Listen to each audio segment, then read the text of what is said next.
दोस्तों आज की मूवी है आयरन मैन 2। हमारे most favourite super hero iron man की ये दूसरी फिल्म है। अगर आपने अभी तक आयरन मैन 1 नहीं देखा है तो डिस्क्रिप्शन में दिए गए इस लिंक से इस फ्रेंचाइजी की पहली मूवी आप देख सकते हैं। तो आइए फटाफट से आयरन मैन 2 की एक्सप्लेनेशन स्टार्ट करते हैं। इस कहानी की शुरुआत रशिया के मॉस्को शहर को दिखाते हुए होती है। यहाँ पे हमें इस मूवी का पहला कैरेक्टर इवान वैंको दिखाया जाता है। वो अपने बीमार पिता एंटन वैंको के साथ रहता है। एंटन टीवी पर टोनी स्टार्क का इंटरव्यू देख रहा है। टीवी पर टोनी सबके सामने रिवील करता है कि वही आयरन मैन है। ये सुनते ही एंटन को बहुत बड़ा धक्का लगता है। एक्चुअली कई सालों पहले टोनी के फादर हॉवर्ड स्टार्क और एंटन दोनों ने मिलकर आर्क रिएक्टर पर काम किया था। एंटन को पता चल जाता है कि टोनी ने आयरन मैन के सूट को पावर देने के लिए छोटा सा आर्क रिएक्टर बना लिया है।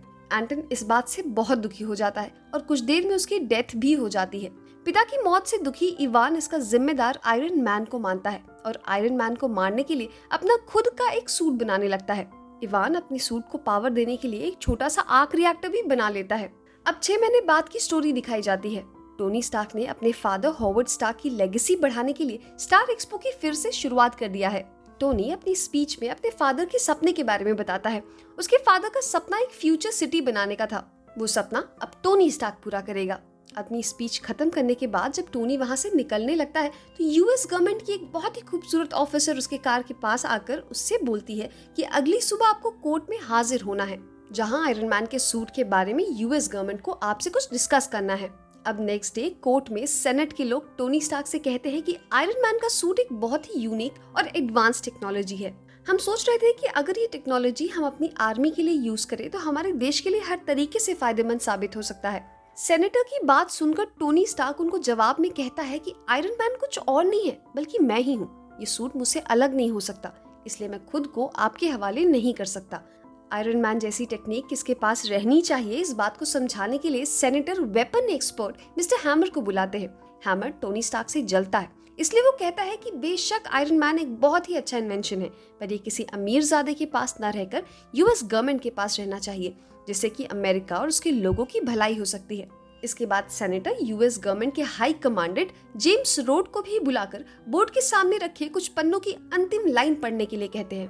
मैं आपको एक बात बता दूं कि इस मूवी में जो जेम्स रोड का कैरेक्टर प्ले करने वाला एक्टर है वो पिछली मूवी से चेंज है। जेम्स रोड और टोनी स्टार्क एक दूसरे के बहुत अच्छे दोस्त है, पर उसे कोर्ट के दबाव में आकर ये कहना होता है कि आयरन मैन किसी आम आदमी के पास नहीं रहना चाहिए, क्योंकि वो एक बहुत ही एडवांस टेक्नोलॉजी है। हैमर की बात को काउंटर करने के लिए टोनी स्टार्क यूएस गवर्नमेंट के डेटाबेस को तुरंत हैक करके उनकी कुछ वीडियोस बड़ी स्क्रीन पर चलाने लगता है। वीडियोस में दिखता है कि हैमर ने पहले भी आयरन मैन जैसा ही सूट बनाने की कोशिश की थी, पर वो सब फेल हो गए थे। इस तरह के एक्सपेरिमेंट्स ने उसका और सरकार का बहुत पैसा खर्च कर दिया था और उसके बदले न ही सरकार को और न ही वहाँ के लोगों को कोई फायदा हुआ था। हैमर खुद आयरन मैन जैसा सूट तो नहीं बना सकता था, इसलिए वो बहाने से आयरन मैन को अपने कब्जे में लेना चाहता था ताकि वो उसे और इनहैंस करके आयरन मैन को बनाने का क्रेडिट खुद ही ले ले।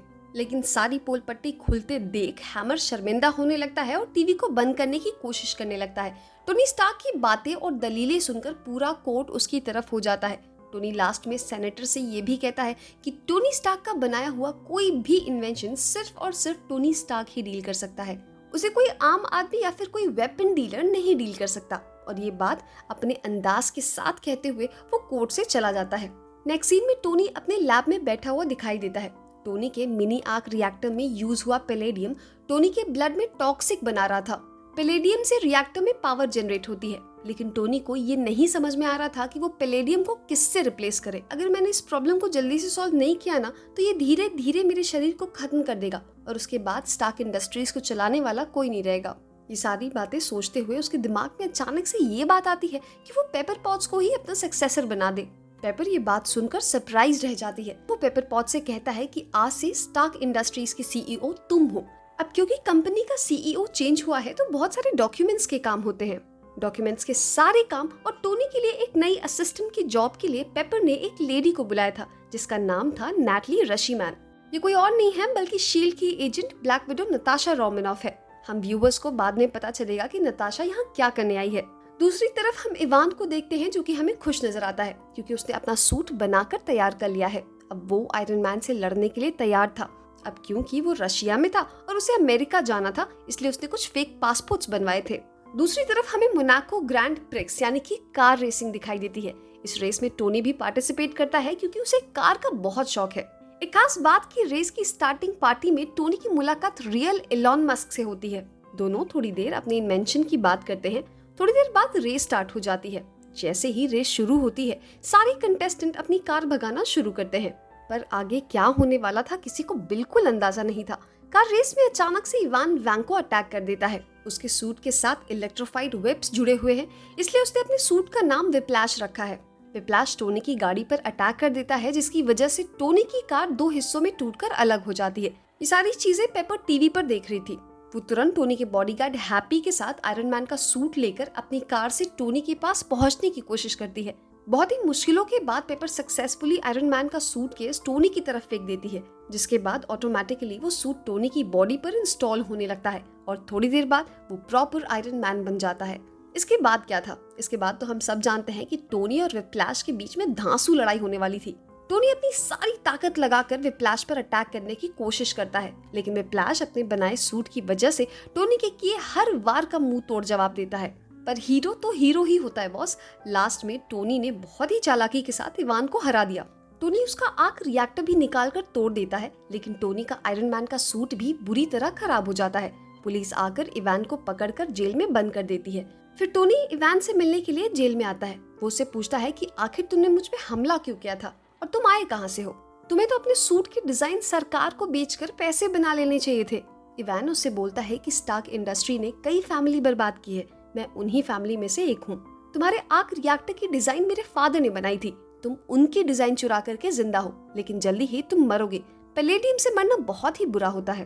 टोनी के पास इसका जवाब नहीं था। वो बिना कुछ खास बात किए वहाँ से निकल देता है। टोनी कंफ्यूज भी था कि ये सब इसे कैसे पता है। थोड़ी देर बाद जेल में इवान को कोई खाना देने आता है। उसमें एक मैसेज के साथ एक बम भी रखा होता है। तभी कोई इवान के सेल में उसी के जैसा दिखने वाला एक आदमी भेज देता है। इवान समझ जाता है कि उसकी हेल्प करने के लिए कोई ये सब कर रहा है। इवान फिर उस आदमी को मारकर वहाँ पर बम ब्लास्ट करके वहाँ से भाग जाता है। बॉम्ब ब्लास्ट की वजह से नकली इवान जेल में ही मारा जाता है और असली इवान बाहर निकलकर उसके पास पहुँचता है, जिसने ये सब करने में उसकी मदद की थी। और वो कोई नहीं बल्कि खुद हैमर था। जी हाँ, हैमर वही है जो मूवी के ठीक शुरुआत में हमें दिखाया गया था, जो कि आयरन मैन के अगेंस्ट होकर कोर्ट में उसके लिए स्टेटमेंट दे रहा था। वो बोलता है कि हम दोनों का दुश्मन है आयरन मैन। वो चाहता था कि इवान की मदद से वो एक ढेर सारी रोबोट्स बनाए जिसको वो खुद ऑपरेट कर सके और आयरन मैन को पीछे छोड़ दे। हैमर उसे अपनी वर्कशॉप में लेके जाता है। इवान वर्कशॉप में रखे सूट को ड्रोन में बदलना स्टार्ट कर देता है। इवान हैमर को बताता है कि तुम्हारे इन सूट से ज्यादा बेटर होंगे ये ड्रोन्स। हैमर भी इस बात के लिए तैयार हो जाता है। अगले सीन में हम फिर से टोनी को देखते हैं। टोनी की हेल्थ धीरे धीरे बहुत खराब हो रही थी। मिनी रिएक्टर में पैलेडियम की वजह से उसके शरीर में धीरे धीरे पॉइजन बढ़ता जा रहा था, जिसकी वजह से उसे लग रहा था कि वो जल्दी ही मरने वाला है। तभी रोडी उसके पास आकर बताता है कि रेस वाले इंसिडेंट से यूएस गवर्नमेंट तुम्हारा सूट लेना चाहती है। गवर्नमेंट तुम्हारी हरकतों से तंग आ चुकी है। तब टोनी उसे बताता है कि मेरे रिएक्टर की वजह से मेरी हेल्थ खराब हो रही है। उसकी हालत देख रोडी उसे समझाता है कि ये जंग तुम्हारे अकेले की नहीं है। टोनी उसे कहता है कि मुझ पे भरोसा रखो। नेक्स्ट डे टोनी का बर्थडे होता है।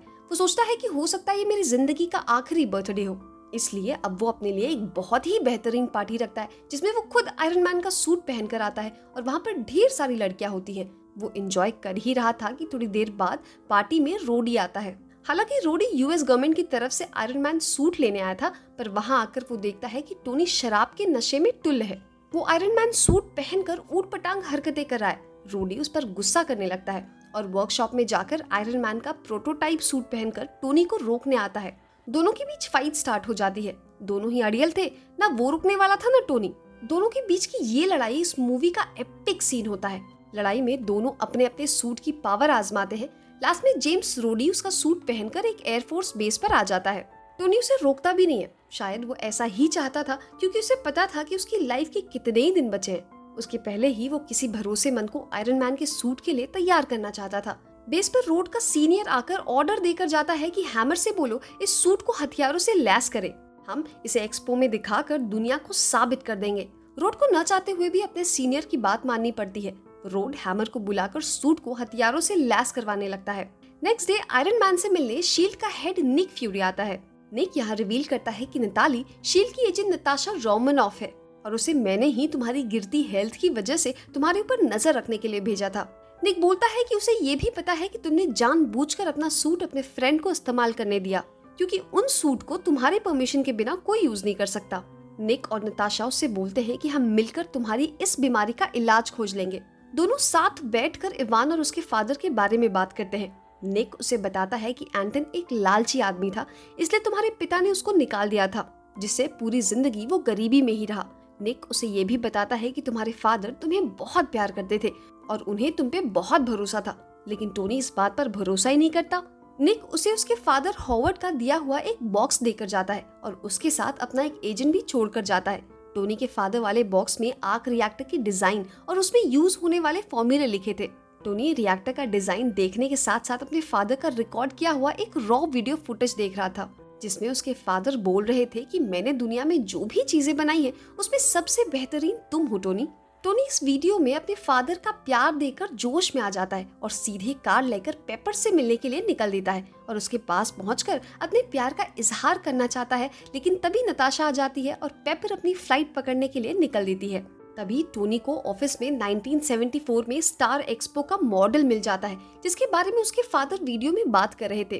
टोनी उस मॉडल को लेकर अपने लैब में आता है। टोनी जब उसे स्कैन करता है तो उसे वो फॉर्मूला मिल जाता है जिसकी वो इतने सालों से तलाश कर रहा था। उस फॉर्मूले से टोनी को अपने रिएक्टर के लिए पैलेडियम का रिप्लेसमेंट मिल जाता है। वो नया एलिमेंट बनाकर रिएक्टर से पैलेडियम को हटाकर उसको लगा देता है। इधर इवान हैमर की चोरी से उसके रोबोट को किलर रोबोट में चेंज करने लगता है। क्योंकि हैमर को आयरन मैन का प्रोटोटाइप मिल गया था, इसलिए उसे इवान की जरूरत नहीं थी। अब इवान को अपनी मनमानी करता देख वो उसे एक रूम में बंद करके एक्सपो में अपने ड्रोन और इनहैंस किए हुए सूट को दिखाने निकल जाता है। हैमर एक्सपो में अपने हैमर ड्रोन भी दिखाता है और उसके बाद आयरन मैन के प्रोटोटाइप का चेंज किया हुआ वो वर्जन भी दिखाता है। इस सूट के अंदर रोड होता है। इधर टोनी के पास इवान का फोन आता है और वो आयरन मैन को धमकी देते हुए कहता है कि मैं आ रहा हूँ तुम्हारे लिए। आयरन मैन को समझ में आ जाता है कि एक्सपो में कुछ गड़बड़ होने वाली है, इसलिए आयरन मैन भी एक्सपो पहुंच जाता है। पब्लिक उसे देखकर चीयर करने लगती है। आयरन मैन रोड को बताता है कि हैमर इवान से मिला हुआ है और यहाँ कुछ गड़बड़ होने वाला है, हमें पब्लिक को सबसे पहले यहाँ से निकालना होगा। लेकिन तभी इवान कंप्यूटर से सारी ड्रोन और रोड वाले सूट को हैक कर लेता है। सब आयरन मैन पर अटैक करने लगते हैं। पब्लिक में भगदड़ मच जाती है और किसी को कुछ समझ ही नहीं आ रहा होता है कि क्या हो रहा है। आयरन मैन पब्लिक को बचाने के लिए बाहर निकल आता है और सारे रोबोट्स भी उसे मारने के लिए उसके पीछे लग जाते हैं। नताशा हैमर का गला पकड़कर इवान का पता पूछती है। वो इवान को रोकने के लिए हैमर की वर्कशॉप के लिए निकल देती है। नताशा वर्कशॉप पहुंचकर गार्ड से फाइट करती हुई अंदर जाती है। नताशा को अंदर आता हुआ देख इवान खुद के लिए बनाया हुआ सूट पहनकर आयरन मैन को मारने वहां से निकल देता है। वहां पहुंचकर नताशा जल्दी से रोज के हैक किए हुए सूट का सॉफ्टवेयर सही कर देती है। अब रोज और आयरन मैन दोनों साथ मिलकर इन किलर ड्रोन का मुकाबला करने लगते हैं। इधर पेपर पुलिस बुलाकर हैमर को गिरफ्तार करा देती है। टोनी और रोड ड्रोन्स को खत्म करने के बाद सांस ले ही रहे होते हैं कि इनके साथ फिर से बकलोली हो जाती है और अब इवान खुद अपने सूट के साथ इनसे लड़ने आ जाता है।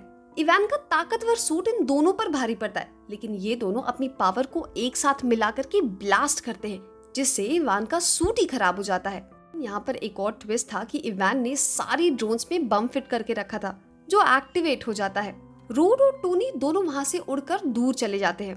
तभी आयरन मैन को याद आता है कि पेपर के पास भी एक ड्रोन गिरा पड़ा है, उसमें भी ब्लास्ट हो सकता है, इसलिए वो उसके पास जाकर उसे लेकर हवा में उड़ जाता है। तभी ड्रोन में ब्लास्ट हो जाता है और इवान भी इस ब्लास्ट में मारा जाता है। पेपर को पता चलता है कि टोनी की जान पर खतरा था, लेकिन उसने मुझे नहीं बताया था। इसी बात पर वो टोनी से गुस्सा होकर रिजाइन करने की बात करने लगती है, लेकिन टोनी ऐसी चीजों को हैंडल करने में माहिर है। वो उसे अपने प्यार का इजहार करके मना लेता है। दूसरा सूट रोड लेकर उड़ जाता है। नेक्स्ट सीन में निक टोनी के सामने बैठा था, जो कि उसे बताता है कि तुम अपनी लापरवाह नेचर की वजह से एवेंजर के फुल मेंबर नहीं बन सकते, लेकिन मैं तुम्हें एडवाइजर बना सकता हूँ। उसके बाद टोनी और रोड को उनकी बहादुरी के लिए न्यूयॉर्क में सम्मानित किया जाता है। मूवी यहीं पर खत्म हो जाती है। पोस्ट क्रेडिट सीन में रेगिस्तान में खड़ा शील्ड एजेंट दिखाई देता है, जो कि निक को फोन पर कुछ खोज लेने का मैसेज देता है, और पूरी मूवी इसी के साथ यहाँ पर खत्म हो जाती है। Thank you for watching.